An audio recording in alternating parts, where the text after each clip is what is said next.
原來法院問你是我的家屬吧，原來我已自那白浪之巔墮下，明明分開，為何打這號碼？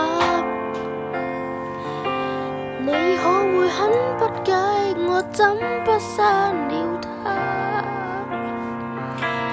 我知不該，但是不改，像某種流亡的千里之外，聯繫還是已在。有沒有一絲半秒傷悲？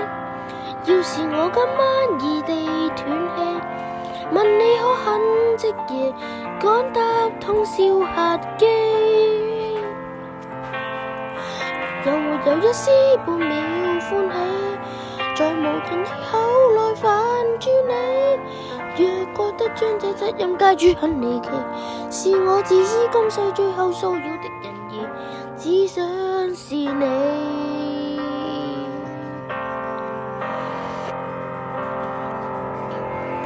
誰聯絡你在某個永村遇難，然而教你負痛就算黑色浪漫，甜蜜那陣時寡寡日子總講到帶淚眼，誰料情感無常，這假設太簡單。你有沒有一絲半秒傷悲？要是我今晚異地斷氣，問你可肯即夜趕搭通宵客機？有沒有一絲半秒？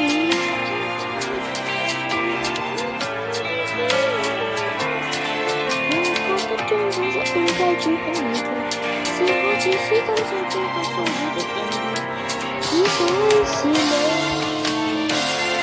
必須是你，很想被銘記，即使淡淡微微，讓到在身邊氣倒上去，為現實討上你，可惜最美未夠運氣一起。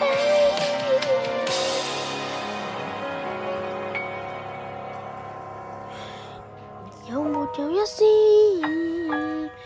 要是我今晚